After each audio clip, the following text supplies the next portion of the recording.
ladies. Hey. I'm taking you ladies back almost 100 years to the 1930s. Okay. And we are going to be located in downtown Phoenix. Ooh. In the 1930s. So, Amber, Joe, tell me, like, how you envision the city of Phoenix in the 1930s. I see it as sort of like the original Psycho movie. All black and white, too. There was no color in that. No color. Yes. I don't know. Like, I've seen Westerns. I think it might have been sepia toned, at least, you know? Yeah, that's fair. We're close At the enough. very least. Yeah. So, interestingly enough, as I was doing my, deep dive, I found out a couple things. First, Art Deco was really big in that era in Phoenix. Lots of the buildings that remain from that era in Phoenix to this day, you'll see really heavily influenced by Art Deco. Very neat buildings and just the facades and the windows and how everything's set up. You can definitely tell just driving through downtown today, like what buildings still remain from that era. So that was kind of cool. I have noticed them here and there, but I hadn't known that it was such a big influence in building the city at that time. And the other thing that I was found really interesting was that Phoenix is a resort destination for people nowadays. It was back then as well already. So like famous Hollywood people would come here to get away from it all. The rich and famous would come here. It was believed that the dry weather was like a cure-all of Phoenix. So our dry weather was like everybody. You mean how doctors in the 1800s thought, you just need a few days at the beach and it'll cure your consumption. Yeah. Yes. Yeah. They're like, it'll bake the disease right out of you. Pretty much. Yeah. So Phoenix, the dry heat that we're known for was the cure-all in 1930s. So all kinds of people came here to rejuvenate, apparently. Don't ask me why, but that was the thing. That's in my deep dive. Some interesting things I found out. I don't know if anyone else equates that with 1930s Phoenix, but there you go. Absolutely nobody does. Absolutely. No, I honestly would have still pictured like an old Western movie and like flash floods racing through every now and again. Yep. Pretty crazy. So yes, I am Amy, your tour guide for this episode of Murderous, Mysterious, and Macabre. Tonight I'll be telling my co-hosts, Joe and Amber, and all of you about the infamous Phoenix, Arizona trunk murderess. What? Ooh! I love me some Art Deco and I love me a trunk murderess. So sign me up. By the way. Love it. Otherwise known as, she's like a multi-hyphenate, guys. Otherwise known as the Tiger Woman. Not Carol Baskin. And my personal favorite, the Velvet Tigress. Okay, so the birthday and crown theme that I'm going for this month really fits with this story of just like high and mighty. Yes. So I'm like, did Joe just have a light bulb go off where he was like, can I be the Velvet Tigress?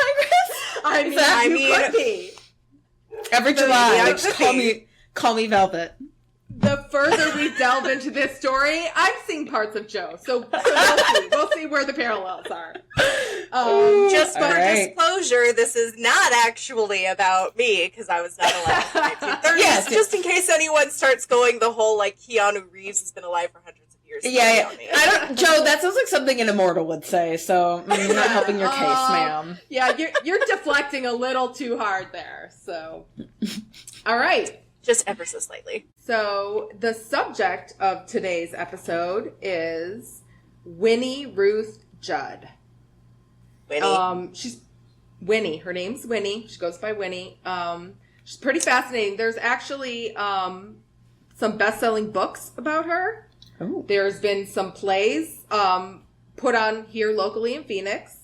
And there's, this is the most bizarre one. There's actually a movie about her. Okay. What? Using marionettes to tell the story. I don't know where, I'm just putting it out there. Have not seen it. It just exists. That's all I know. It's like, my brain's really trying to get from like 1930s trunk murder, Velvet Tigress to marionettes. And like, I was following along, the train tracks were nice and even, and then just dropped off at that last one. Yeah. I mean, I deliver. You ask, I deliver. Like, on every level. That's all I'm saying. I mean, literally, to be fair, again, we've also lived here most of our lives, and we've never heard of this. So, yes. No. Good So, all right. So, Winnie Ruth Judd. And then there's a cat. And Dinah. She was actually born Winnie Ruth McKinnell, January 29th, 1905. She was actually born in Indiana. I've seen two places, Darlington and Oxford. Not sure. I'm going for Darlington just because I like the name better, but I've seen them both listed. So fair enough. All we know is Indiana, 1905. She was actually the daughter of a Methodist minister in Indiana. So grew up, prim and proper, Midwest girl. Yep. Until she married Dr. William C. Judd. A doctor? A doctor. Who was 22 years her senior. Wait, it's giving severe religious patriarchy of, minister's daughter marries a super older guy. And but, especially by murdering people? Do we know math? How old was she when she did a marriage? Was she at least older than 22? No, she was not. I believe she was 19. 19? No, you're right. That tracks. Yeah. She was born in 1905, right? Yeah. Not a huge time frame to get all of that done in before the 30s, where she starts murdering people. Well, now I'm not surprised she's doing a murder. Exactly. So it gets better. Not only is he 22 years older than her, he is a World War I veteran, and PTSD. He suffered some injuries, and due to those injuries, he began using morphine. And even though he was a doctor, could not keep a job. So they ended up moving all around the U.S. and Mexico just so they could keep afloat, basically. Like, he just could not keep a job long enough to have them be settled, and became very addicted to drugs, morphine. And they had a very, very unstable life together and ended up in L.A. at one point. So my friend, married to an old man, strung out on morphine in L.A. Not such a great beginning to poor Winnie. I'm just saying. I mean, she was named Winnie as well, so that, no offense to anyone named Winnie, but who names their kid Winnie? I have to say, a Winifred? Because, kind of. I'm going with, that gives Hocus Pocus vibes. Yes.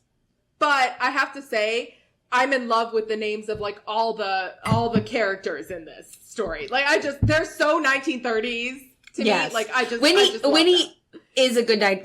Nowadays, what you thinking? 1930s Winnie, probably could be a flapper. Super cute. Yes. I'll have to drop some pictures in here. She was striking, super pretty. Very, very pretty woman. I mean, with a name like the Velvet Tigress, yes. I'm kind of I was picturing 1930s bombshell. I'm already there. Absolutely. I'm already a little in love with her. I know she probably kills people. Maybe I'll change my mind.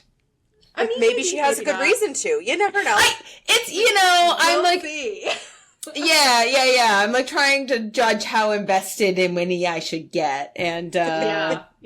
You're gonna love her, even if you don't approve. You're gonna love her. That's all I'm gonna say. All right, fair. But wait, my friends, it gets worse. Not only is she married to an old man drug addict in LA, she develops tuberculosis. We literally said at the beginning of this, consumption. The consumption. The consumption. She got the consumption. Oh. Yes. Her morphine doctor was like, I know. This is the one thing I can do. Yeah. Bake it out. But the morphine's for me, not for you. Not for you. Not so much. She left him behind and moved to Arizona because good it's for about her. all you could do back then. Yeah, good for her. She's like, you're no fun. You're not stable. I'm not feeling great. I'm moving to Arizona. Heard it was great for the consumption. So, peace out. Picked up and moved on her own. They stayed married, never divorced. She just was not going to stay with him and his back then. Yeah. What a time, though, to be like, I know. Wish I could divorce, but that is a no-no. So instead I'll just go live in a completely different state, I guess. Yeah. All by myself. Myself. With tuberculosis. I mean. Yeah. Just casually got TB. No big deal. Oh, yeah. Poor woman. Yeah. So, auspicious start. She lands in Phoenix, Arizona. Cool. She starts working as a secretary at I'm probably going to butcher this, the Grunow Clinic. Grunow. Don't know which way you pronounce it. This is where our little tour is going to come in. It's now called the Grunow Medical Center. It still exists today. A beautiful Art Deco facade building. Very striking. Okay. It's at 926 East McDowell Road. So it stands to this day. It's actually adjacent to what is now the Banner University Medical Center. Oh. And it houses, it's like a multi-use, like medical office building. So still in use today, still exists. You could walk by it, you could see it. Probably can't get in there because there are, you know, medical tenants. But you could definitely go check it out to this day. So it is a gorgeous building. I'll have to drop some other pictures in this link because it really is stunning. When my friend Winnie started working there, she became friends with two very interesting women, Agnes and Leroy. I love these names. I love an Agnes. And Leroy. Like, it's just so theatrical, right? Yes. Oh, man. She was an x-ray technician at the Grunow Medical Center. Oh. So that's actually pretty progressive. I was going to say, that feels, I don't know if that's true, but it feels kind of progressive for like 1930s. I'm into that. Yeah. I feel like this is how the whole time I was researching this, I was like, you go, ladies. Like, I am super impressed with you. So yeah, they were work besties, got to know each other. Another woman they met, Hedvig Sammy Samuelson. Hedvig. You're right. Okay. I just want to know how we got these names and somehow landed on marionette movie instead of like Broadway show. Like, that's what I want to know. I know. Like, this is like, I don't know what it is. I think it's the names, like, definitely pull me into the era. Like, I was all in when I started getting them. So yeah, interestingly, they all became roommates. They just got on famously, became roommates, rented an like a little bungalow apartment together. And they were kind of known in the area for, being kind of party girls and like good for having them. card games, entertaining local businessmen. Ooh. All hours of the day, all days of the week. Like, that's what these ladies did. Seriously rebelling from a minister's daughter, and I fucking love it. Mm-hmm. I know, right? So, like, imagine the three of us in the 1930s in the medical field. Like, look at, like, that would be us, yes. My mind went instantly there. I'm already like, okay, which one am I? I don't know a whole lot about Agnes and Sammy. I'm going to call her Hedvig and Sammy. She's going to go by both because she went by Sammy, even though her name was Hedvig. How do you get Sammy from Hedwig? That was her middle name, right? Her last name was Samuelson.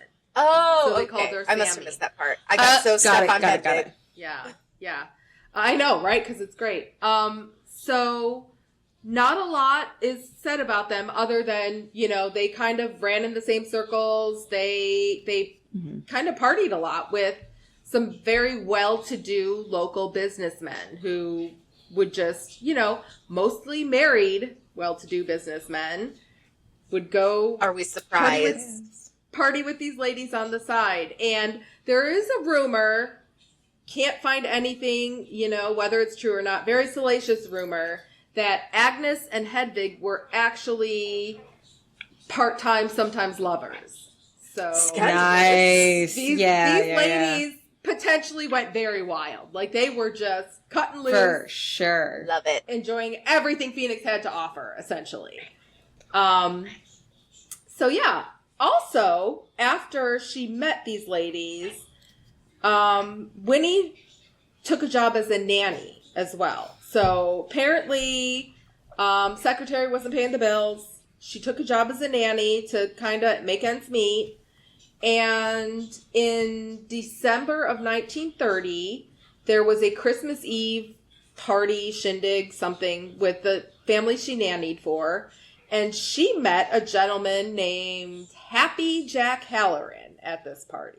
Happy Jack, one word, or Happy first name, Jack middle name? His name is Jack Halloran. He's known as Happy. Oh, okay. Cool. Okay. I'm assuming this is where Happy Jack comes from. I could That's be what I was completely thinking. That out would of be bounds. funny. But I'm guessing this is where our town in Arizona, Happy Jack, came from.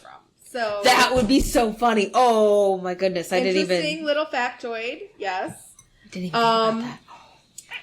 Right. So all these tie-ins. They met on Christmas Eve, 1930. Happy Jack was a lumber magnate. So he owned or was part owner in a massive lumber company here in Arizona, which also makes sense with Happy Jack being up north. I would assume he had a lot to do with northern Arizona being in lumber. He was very active in political circles in Phoenix. So like social, political, he was very well known in Phoenix. He was also a very well known playboy, even though he was married. He loved the ladies. He got around, Happy Jack. Happy Jack was a little bit of a slut. I'm not going to lie. Is that why he Again, was so are we happy? surprised? Like, yeah. I mean, or maybe maybe he was happy he didn't have to be stuck with his... I have no idea. But an interesting thing about Happy Jack Halloran is his house was built in 1920s, and it's still here today. So it's located in the historic Roosevelt district of Phoenix, that makes right sense. on Linwood Street. So yeah, he lived, it's a very sort of Tony area for the time. The wealthy, the well-known, it lived in that Roosevelt district. And his house still stands today. I wasn't sure if I could say or should say the exact address. I didn't want people to get harassed. Yeah. But just know that it is there. It's still standing to this day. So you can go see it if you really care to. So far, so good, right? Good backstory? Yeah.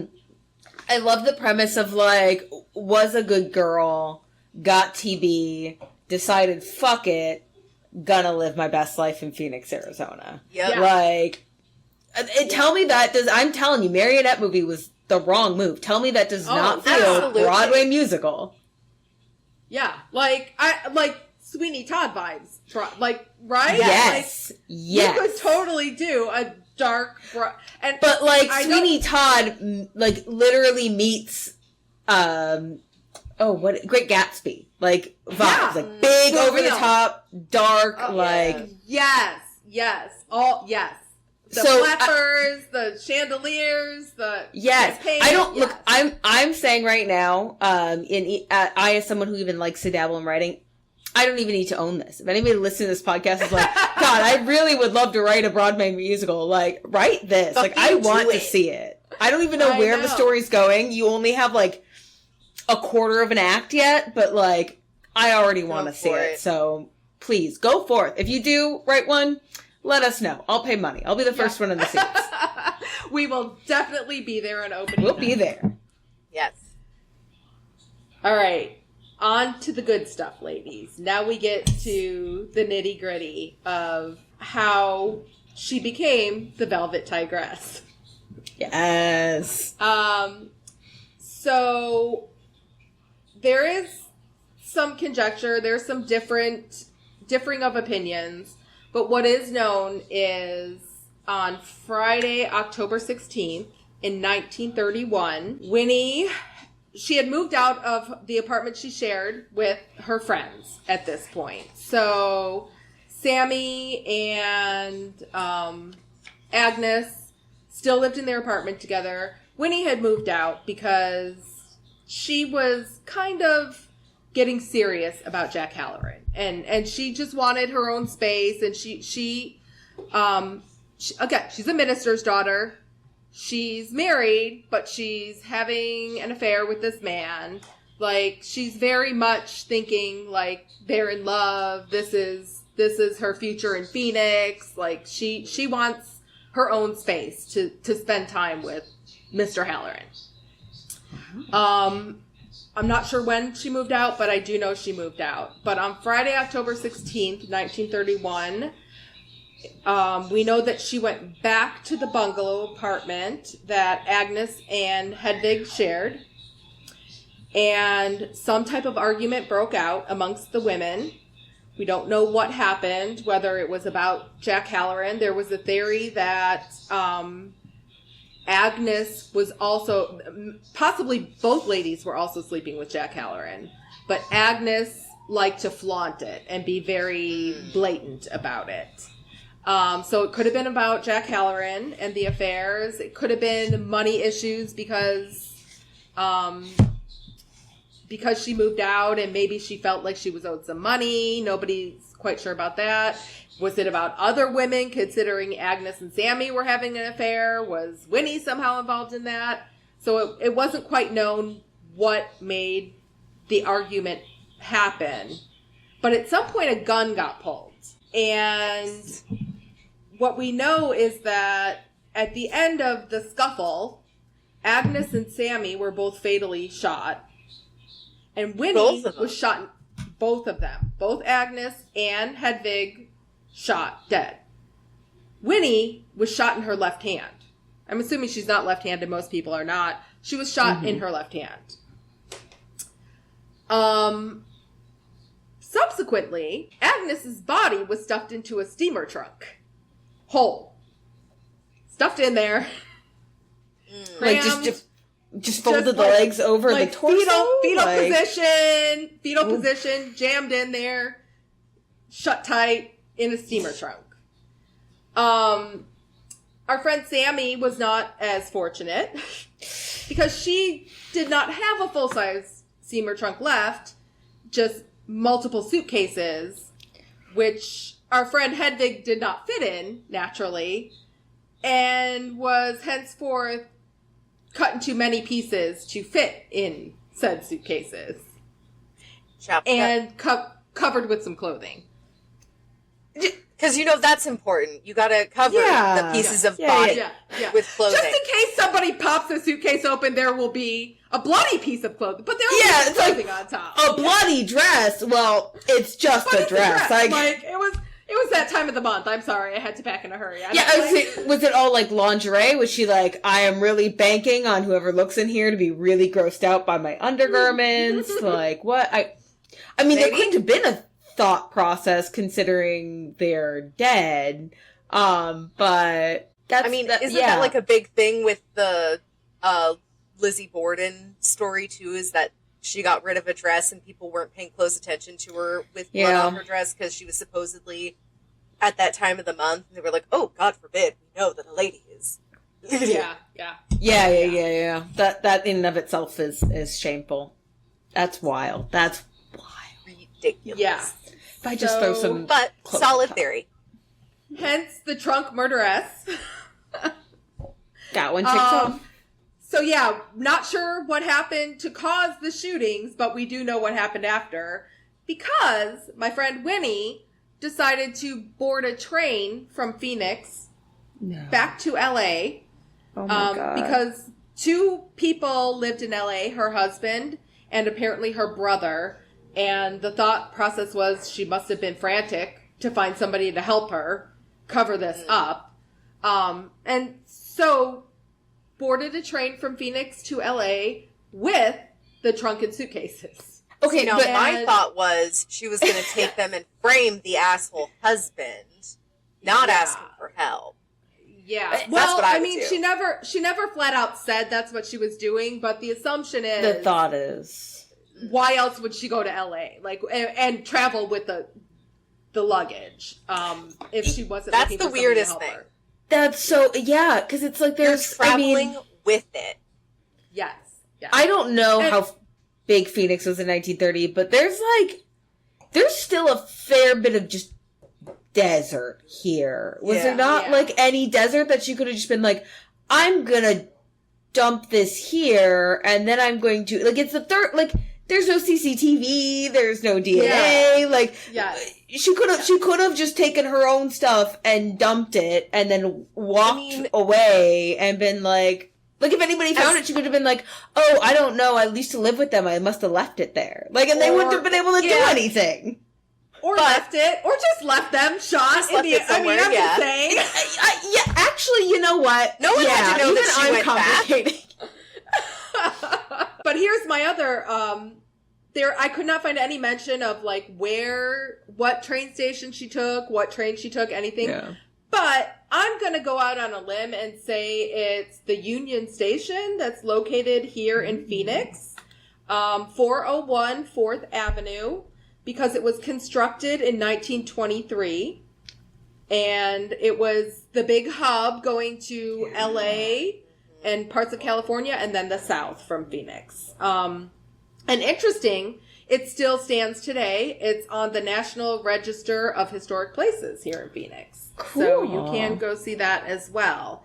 And again, I can't verify that was it, but in my mind, that's probably the station that she I mean, it probably loaded. was if it was the major one and closer to that area that she was in. Because, again, another theory, maybe she couldn't get them out to the desert because she didn't have a way to get to the desert. Maybe she didn't have a car. Nothing like that. It'd be really weird to ask a taxi guy to drive her with these trunks and suitcases out to the fucking desert and just I have a really her heavy there. flow. Please ignore it. Exactly. Like, yeah, no, that's fair. Yeah, Exactly. That's So I'm crazy. thinking, she got them to the train station. But yes, I'm with Joe. She probably did not have a car.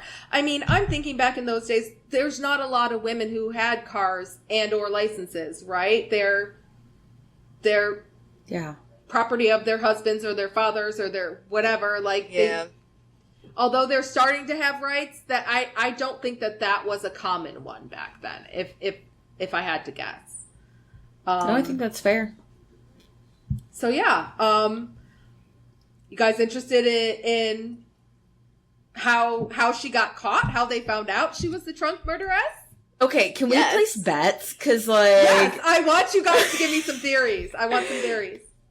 Okay, because my theory is, like, train conductor / ticket taker is like, let me help you with your luggage, and then pulls away and it's like blood on his hand. Like, that's the scene that plays out in my head. Oh, that is so Agatha Christie. Like, that is I know it is. I love it. I love the drama of it. See, now my thought goes kind of the same direction, but a little opposite. Maybe not necessarily the train conductor, but someone handling the luggage at some point, or that was around her luggage at some point during the trip, started noticing, like, flies and odors, and just got really concerned and really grossed out, and they had to investigate. Ooh, flies and odors is gross. That is gross. Yep. Because, I mean, she's got dead bodies in Phoenix. Yes, it's October, but we've seen October temperatures hit 100 degrees here still, so. October here is like August or June in, like, normal places, so. Yeah. For sure. Yeah, I think you're both absolutely headed in the right direction. You guys get gold stars. You are like the mystery queens. So you have to remember this is the 30s. Like, we could drive to LA in a day, right? This is a train. This is the 1930s. It's not a quick couple hour trip, right? Like, it's a couple days. And it's not as if, you know, she put them in plastic bags and that she just stuffed these bodies and parts in the luggage. So back in the day, they would have like an entire car basically for luggage, right? They just like a plane does. They put it all together. They unload it all when the train arrives and everybody goes to get their luggage. As they're traveling, the trunks begin to leak and emit horrible smell. So we were both right. Blood and odor. Leaking and smell. Yes. That's ooh, what a good combination we are, Joe. Yes, we did not even make it to Los Angeles, ladies, before somebody was like, "Hey guys, something's up. This is not right." This concerns me. Yeah, to the extent that when the train pulled in to the train station in Los Angeles, the police were there waiting for our friend Winnie. Ooh. Oh, man. So, yeah, they immediately were like, open the luggage. Yeah. And she's like, oh, I don't have the keys. My husband who's meeting me does. And basically tried to bolt. Blaming the husband. Yes. Yep. The horrible fucking man. Yeah. She was quickly grabbed by the police and, you know, taken into custody. And they pried him open and found the horror that awaited them in the trunk and the luggage. And quickly extradited her back to Arizona to figure out what the hell was going on. So, like, maybe I missed it. Like, how many days total is this, like, fucking horrible journey? Do we know? I do not. I could not find that. I just know that it was a multi-day train trip, and yes, by the time the train got into LA, she was found out. Like, it did not last long. I'm gonna say if it's going to LA, maybe like 3-4 days, 5 That's at max. Crazy. Yeah, Can't be more than like a week, but definitely not like 2 days. Yeah, so we're like, I mean, round trip, because she sent like straight back, so we're like, what, like a couple days around, and then it's like done? Like a weekend, she's caught. Like, she did not get away with this at all. Like, there was no getting away with this for Winnie. And you just have to imagine on that train trip, right? Because they have like dining cars and stuff, and you have to like sort of be forced to interact with people. And socializing was probably a little bit more common with strangers back in the day without all of the technology hurdles we have now. Oh my God. So it's like, imagine the people that she was interacting with that maybe liked her and wanted to like hang out with her, that, oh, she was getting arrested right off the train. Well, fuck my judgment, I guess. Yeah. I guess I have terrible taste. Yeah. I thought she was just this sweet, demure woman from Phoenix, Arizona. Oh, look what happened. That's so wild. That's so wild. Yeah. So, yeah, crazy stuff. I mean, just, I don't know, like, to me, there's no rationality. I don't know where she thought she was getting away with this, but apparently she just was on a mission and she couldn't veer from it. I don't know. I don't know where the thought process, I guess, of this whole thing came in. But I'm not unless Winnie it in the was 1930s. framing her horrible husband, there was no thought process. Let's be honest. For sure. Well, because, like, even, you know, another interesting thought process would have been literally like, oh, I'm going to get them to put my luggage on the train, and then I'm just going to do a slipperoo, and I'm just going to, like, leave. So they'll find, like bodies in LA. There's so many options. The train ticket back then. It could have just been, oh yeah, I'm getting on this train. Can you put my luggage on? Thank you. And then dipped back to her own apartment. Or even, like, if you can get on the train, like, just leave it at the train station and walk away. Like, there's... Like, someone pick it up and put it on a train. They're literally... Or they'll just not know who did it. enough. Like, it's the 30s. Like, it couldn't have been that good. They couldn't. I know. I'm not sure they ever would have found her if she didn't just, walk away at any point. Any point! At any point. I love it. Oh, man. Oh, wow. All right. So, on to the trial. There's layers of interesting in this story, guys. I'm not going to lie. AKA Act 2. I went down a rabbit hole. There was so much here. So, on January 19th, 1932, she was brought to the Maricopa County Courthouse, and still standing entity here in Phoenix. So, all kinds of places I'm convinced this could be a cool walking tour, but that's just me. Literally a full tour. They're so close. So, she claimed self-defense.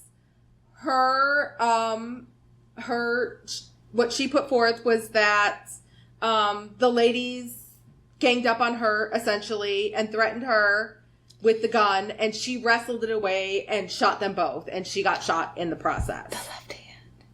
And she was so freaked out that she didn't know what to do, so she stuffed their bodies in trunks, and, essentially, I wasn't in my right mind after I got attacked by them. I mean, with how little thought process there was after the fact, it could make sense that she was in shock for multiple days and just trying to figure out what the fuck to do. Exactly. And I believe that part of it. She was just on autopilot. What the hell do I do now? She never took the stand in her own defense. So this was just she basically claimed self-defense and then never spoke at the trial. That was it. Her lawyers went for insanity. So they're even amongst her, and then the prosecutors claimed that she outright planned to murder these women. So all these different theories, nothing really got thoroughly figured out in the trial because she basically refused to take the stand and talk about what happened at all on any level. And since what her claims even contradicted her own lawyer's claims, they had a lot of difficulty figuring out what exactly happened. But she was found guilty and sentenced to hang in Arizona. Oh. Wild Wild West, baby. I know. She was sent to the Arizona State Prison in Florence, which, again, still exists today. Yeah. Don't want to visit that one. No, it's a bad, ugly, nasty prison. Nobody wants to go there. It is.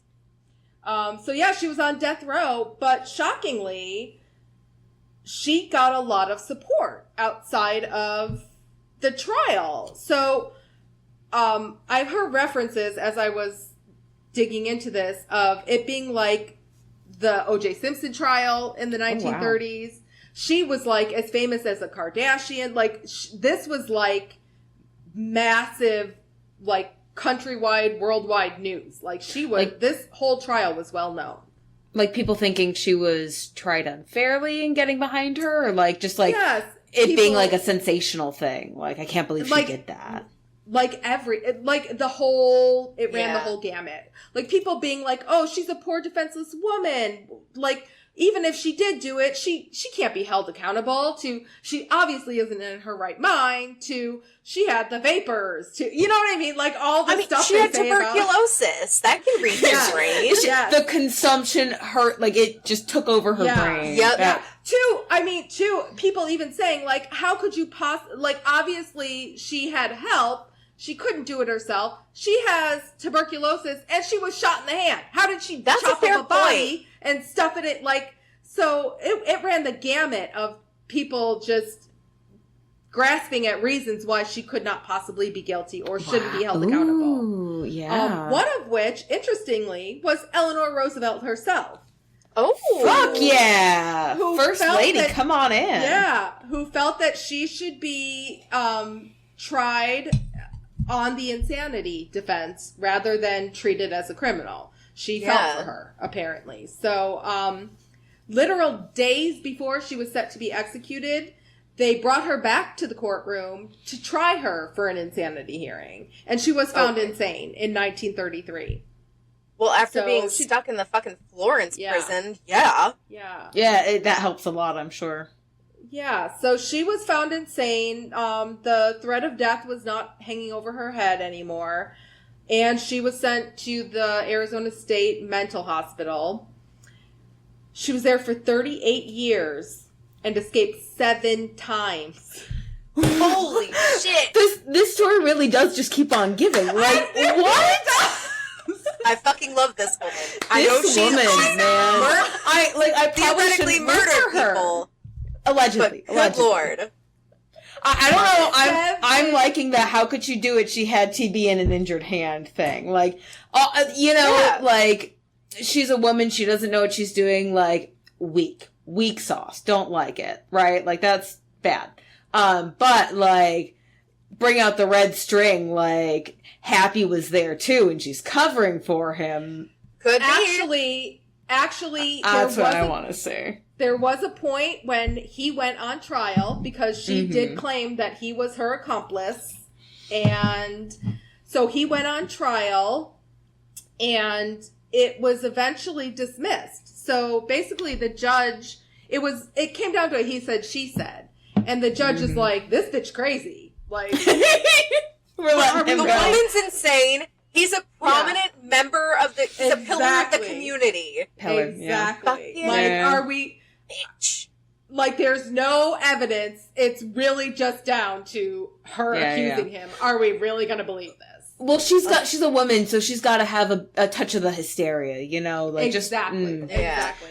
Okay, so first of all, I do want a murder mystery queen crown, because, like, I feel real good for calling that thread. Yep. Next one of Amy's episodes, you will see me with a crown too. I love it. So yeah, her 7 escapes, guys. 7 escapes in 38 years. The last one, she was out for 6 years. They could not find her for 6 years. Oh my. Fuck yeah. She disappeared in Northern California. Fuck yeah. She took the name Mary Ann Lane. And she became a nanny again. She was nannying while she was escaped from a mental institution after chopping her friends up and stuffing them in trunks. That's exactly who you want watching your children. I love it. Giving very like Nanny McPhee vibes of like, what can I do to drive this family completely insane? Those kids did not fuck with her, is all I'm saying. Like, there's no way those kids went out alive. No, it's like better than Nanny McPhee. It's very much like Good Omens, Crowley posing as a nanny vibes for me. It's like the prim proper parents being like, she's the best nanny we've ever had. And then like her in the background being like, and this is how you really dissect a body. I would know because I did it wrong the first time. You gotta find the joints, kids. You gotta find the joints. Yes. Yeah. Sever those tendons. So, they did eventually find her. They brought her back to Phoenix in 1969. Her case was reopened. She was denied parole, of course, because she's crazy. But she was pardoned in 1971 by Governor Jack Williams of Arizona. So, all right. She became a free woman in 1971. And she would have been like 65? Yeah. 1905 to 1971. Yeah, like what? 66? Yeah, 66. 66? Yeah. So, even more interesting, keep in mind, 30s, had tuberculosis, was shot in her hand at least once. She ended up dying in her sleep on October 23rd, 1998. At the age of 90. We were alive at that point. We were alive. Exactly. That was not that long ago, ladies. That was not wild. That long ago. The ripe old age of 93. Damn. Wow, nothing could kill this woman. Oh my God. So thoughts. Tell me what you think about this. Like this, I found this story absolutely enthralling. So the only thoughts I have, right, is that, and you know, somebody listening, write this down. I'm giving you all the material you need, right? So the stage play opens with her on her deathbed and her confession of what happened, and then we get the flappers come out dancing. Like, It's all there. Like it's all there. Fade to black, and it's fade like to black, and then it's yeah. instantly Art Deco background, instantly ensemble piece, like wild. This is a wild story. Yeah. I probably shouldn't love an alleged murderer. However, but I kind of do. But I kind of do. Woman was a badass. She's very scrappy. I was like, okay, when we first got into the story and you were like, and she murdered these 2 women, and then let's talk about how she might have gotten caught. I was like so let down. Like, I thought there was going to be more. But then she escaped from the fucking mental hospital like 7 times. Just gone for 6 years, like nannying up in California, like, oh no, just my redwood trees, my kids, and my murder history. Like, don't even mind me. Every woman's dream. Oh my god. Man, this woman though, like, I know. I'm impressed. I also am gonna go on record. Don't believe she did it by herself. Don't. I just don't.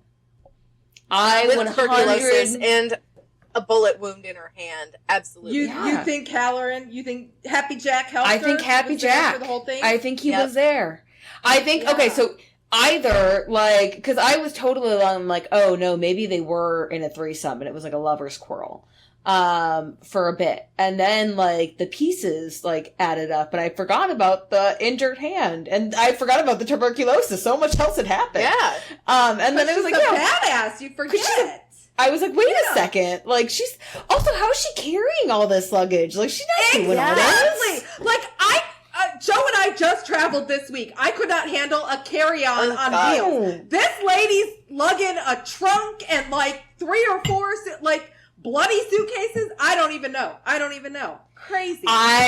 It might not have been Happy Jack, but it was somebody, right? Like, I'm fairly certain it was Happy I think it was Jack. him. I mean, first of all, she did finger him at one point, which took until she, like, got caught and stuck in prison for a little while and got the opportunity to finger him.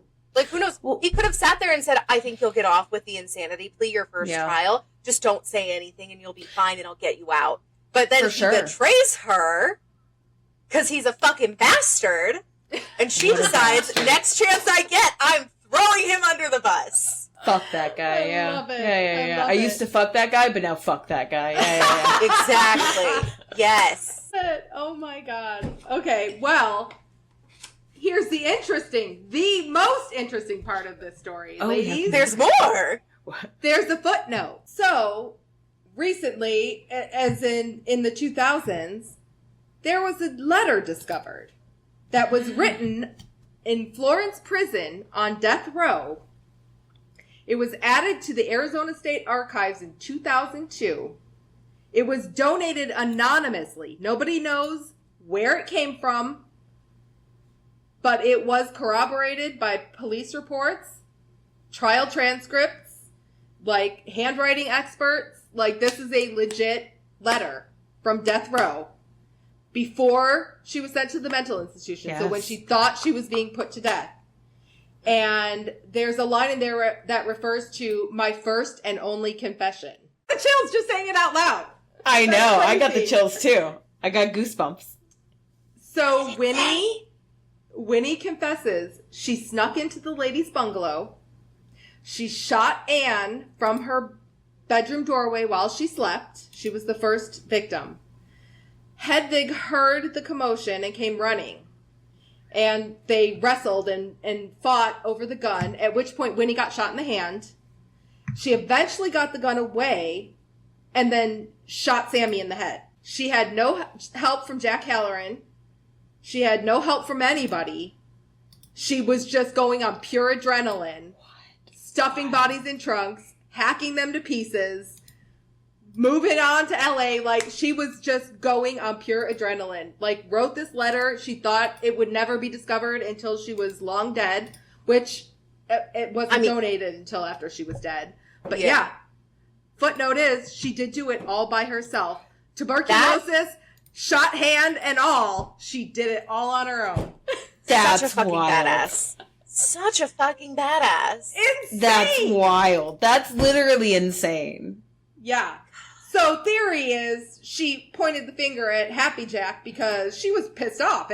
She got into this situation essentially because she got into a fight with them because he's sleeping around on her. Yeah. He's sleeping around on her with her friends. Fucking asshole. And the one was flaunting it and they were very in her face about it, and she just couldn't take it anymore and she snapped. Wild. Okay. God. Right? So what do you think? Like, would you guys take a tour of Phoenix? Like, do a walking tour, a bike tour? I would absolutely. In October when I want to set the scene. It's very centered around the October months too. Even her death. Yeah. I know. October and January were like big months for her stories. Like everything happened in those months, it seems like. So yeah, I think it would make a super cool, if you're visiting Phoenix, if you're in the downtown area, one night walking tour or biking tour or whatever. And my thoughts, because, I'm a nerd and I did my homework, is you got to make it a bar crawl, right? These were these ladies were partiers. They were having a good time. That's the ticket. They meant business. Like, you gotta be in that time frame. Like, you gotta be in that mind frame, I feel like, if you're doing this walking tour. You gotta make it a bar crawl. So I looked up some really cool drinks from the era. Ooh. Oh, nice. And there are two very famous drinks from the early 1930s. One is called Death in the Afternoon. That's also the name of the Broadway musical, by the way. There it is. Exactly. And I've got a part two for you, which is, interestingly, a jigger of absinthe topped off by iced champagne. Ooh. And my science nerds will love this. It becomes opalescent when you mix the two because there's a chemical reaction that happens. The aromatic compounds in absinthe apparently become more soluble in alcohol than they do in water or air. And so it creates this kind of milky, opalescent drink that you can drink. So that's Death in the Afternoon, if you care to stick with the theme. Nice. The other is called the Corpse Reviver, too. The 30s was kind of fucked up, I'm thinking. I know. I loved it. And if anyone's interested in that, it's another absinthe drink with gin, Lillet Blanc, orange liqueur, fresh lemon juice. So everything in the 30s was just absinthe, apparently. Absinthe everywhere, based. Yeah. So that's awesome. I'm calling it. This fall, we may record a walking tour, have us some nice almost Prohibition-era drinks. Nice. Yeah. See some of these sites. Hide them in some hip flasks. We'll adopt the rebellious attitude and go from there. There's some bougie bars downtown. I have no doubt in my mind that there's some bartenders that will know exactly what these drinks are if we ask. Oh, that's true. That's true. Especially if we find a little speakeasy in downtown. Yep. Ooh, they'll probably have it. And know how to make them. You can. I maintain that I don't think you can call yourself a speakeasy if you don't want to serve absinthe. You're either all in or you're not in. You got to. Yeah. So yeah, that's my story. I'm in love with it. I don't know if I'll ever top it, you guys. I think I came out of the gate swinging, and I might never have one that good again. I'm sure you'll find some more fucking insane murders for us, Amy. I have no doubt because people suck. People are wild. No. But hey, at least we are starting strong on this one, right? True. Yep. Because this is also going to be our very first episode, period. So maybe the whole podcast is just peaked here. And we don't know yet. We're waiting to see. We'll see how it goes. We'll see how it plays out. Yeah. All right. So once again, I'm Amy. I'm Amber. And I'm Joe. And this has been Murderous, Mysterious, and Macabre. If you like this episode, please leave a rating and review and consider sharing our podcast with your friends. If you're watching on YouTube, don't forget to like our video and subscribe to our channel. If you like what we do, please consider joining our Patreon, linked in the comments below. See you next time. Bye.